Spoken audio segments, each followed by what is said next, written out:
So I'm hoping the third time is a charm. Third time trying to make this. I cried in the last video. My face gets all red and blotchy when I cry. So it is 21 months for me post VSG surgery. I had my surgery in Pittsburgh with Dr. Anita Corkelis. When I started out, I weighed 298 pounds. Day of surgery, I was about, on their scale, about 262.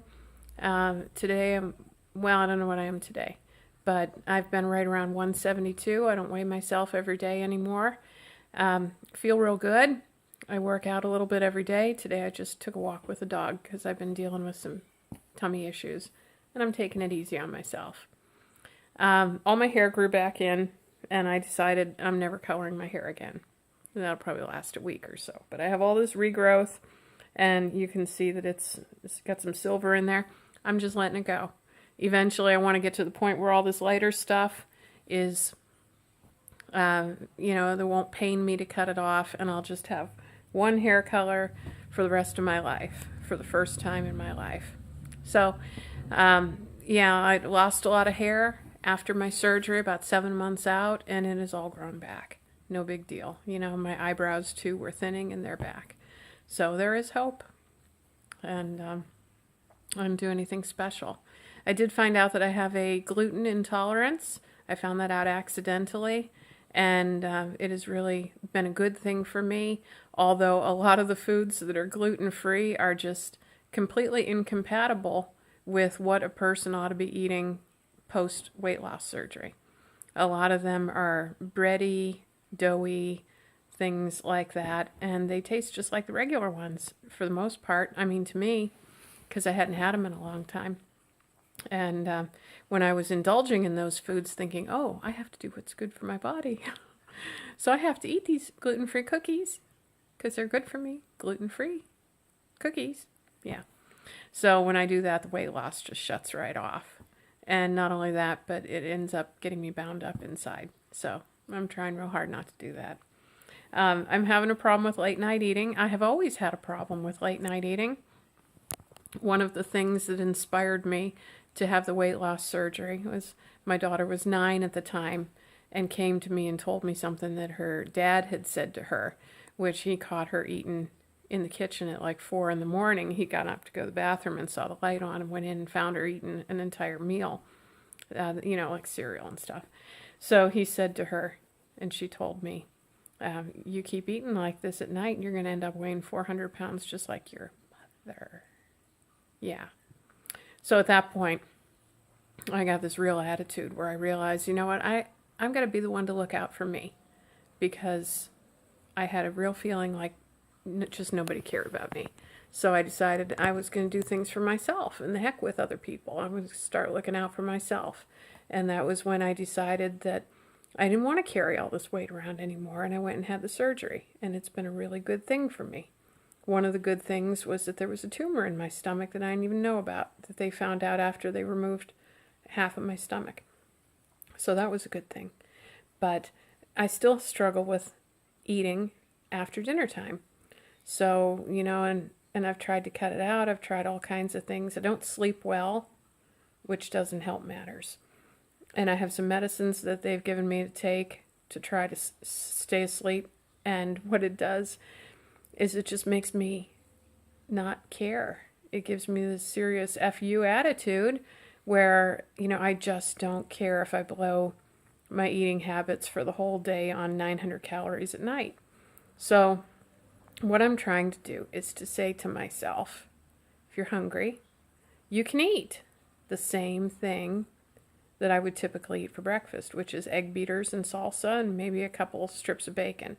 I can have that before I go to bed, just not the cheddar rice cake things or the toffee chaos gluten-free cookies or the peanut butter M&Ms or any of that other crap that I've been eating. That's why I shut down my food journal on my Fitness Pal, because I didn't want people to see all the crap that I'd been eating. So that's what I'm going to try and do, is just to invert my eating, because when I have the egg beaters and salsa in the morning, I love it. Gets my day going. I get I get a good full feeling from it, not over full. And it's, it's around 200 calories, right around there. So if I can manage to put that in at night when I'm feeling like I need something, then I can figure out what's going on. Because personally, I think the carb loading at night is another way of medicating myself at night. So I had my mammogram last week. Here's the crying part that I'm not going to do. Somebody that my husband and my son are close with just died of breast cancer. She fought really hard. And this was just so invasive, and it just spread all over the place. And from the time they found out that it spread all over the place until she was gone was a matter of days. And I'll tell you what. Boy, if there's ever anybody you want to be friends with, or somebody you want to know better, do it today, because you might not get another chance. I was waiting for game day to really introduce myself and find out, more about her and stuff like that. And they do this game day twice a year, and I always see her, but she's always playing these games, and I'm so intimidated by these strategy games and stuff. And I didn't spend much time talking with her. Now she's gone. So I had my mammogram, and now I have to wait a couple weeks for it to come back and find out that hopefully everything is fine. I have a high incidence of cancer in my family, and I want to be, as proactive as I possibly can. I get my colonoscopies and stuff like that. I've been doing other things too to try to preserve the body that I've got. I had these teeth here used to be very, very dark with amalgam tattooing, and then I found out later a lot of decay here and here. So we have good, thank you Lord, good dental insurance. And I got 2 crowns. I'm a person that's terrified of the dentist, even though I worked in dental for a long time. Terrified of the dentist. I mean, I just sit there and shake. But I made the appointment first for a cleaning and then to find out what needed to be reconstructed, and I let them do these 2.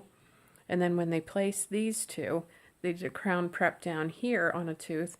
And the crazy thing is, I used to have so much mouth sensitivity to cold.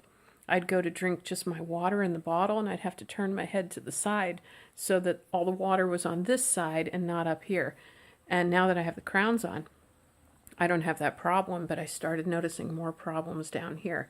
So they have 1 more crown to put on this Thursday, 2 days from now. And then I have a filling that needs to be done here on a defect on the underside of my tooth, just to prevent that one from ever turning into a cavity. And I probably have some molars that need to be reconstructed too, but we're going to work on things just a little bit at a time. I'm going to get a flu shot, maybe. The whole mercury thing is scary. I've been having some memory problems, and I don't know if it's an organic kind of illness sort of thing, or if it's just that you ought to see my schedule. I'm a stay-at-home mom, but I've got like 5 people's schedules, and I've got doctor's appointments to take the kids to, and 3 different schools, plus my husband works at a school, so 4 different school calendars to figure out who's off, who's coming, who's going, and everything. And I don't forget the day-to-day stuff. I still take the garbage out on Tuesdays. I remember to get the oil changed in the car. I remember all of the appointments because I've set up those things. But I sat here on Friday and apparently paid my cell phone bill, transferred the money over to make the payment, made the payment, was surprised as heck on Saturday when I went to pay the bill and saw that it was already paid. I have no memory of paying that bill. Not even maybe a shadow of a memory, but that's it. In fact, it was to the point where I thought that they had automatically debited me. And I went to the store because I was upset. Also upset because Verizon charges me through the yin-yang for cell phone service. Oh my God. If anybody has a better idea about a cell phone plan, let me know. So here's what I'm trying to do. I see a counselor for mental health stuff related to weight loss, and I'm going to talk to her and say, how do I know if I'm losing my memory or not? How do I know if I'm going down the Charlton Heston Ronald Reagan road toward Alzheimer's? That really scares me. The loss of control. I'm a huge control freak. So I'm going to talk to her about that and find out what's going on. I'm going to try to de-stress a little bit. I think maybe I've got too many balls in the air. You know, like the seal that's juggling the balls. Only mine aren't balls, mine are time bombs. You know, I'm going to try to spend less time spending money, because that's one of my big problems. And this last 2-week period, I've tried to really curtail my spending, because, you know, that can be like a transfer addiction. You don't get the high from eating, you don't get the comfort from eating, but you get it from shopping, and then you got to live with those repercussions. And in this family, that just doesn't go. I have the stress of having sent one of my kids off to college, and, you know, he's doing fine, but it's left a hole here in my heart, you know, and he doesn't check in that often because he's living the life. So I just worry. But 21 months, I can go out and walk anytime I want. I can do just about anything that I want to do. I'm so much healthier. I still deal with the diverticulitis problems. It's cropped up twice since surgery, 5 times altogether. But I've been doing a lot of things for myself. I did do some shopping, and then I needed clothes that I could wear that fit and look decent. And that didn't mean that I needed to get them really small. I needed to get them to camouflage the fact that I've still got a belly and that I'm not having surgery to have it fixed. So I got a few tops and a few pair of jeans. I'm just, you know, trying to keep it together and trying not to let all of this mental craziness drive me to the fridge. So it's 21 months for me.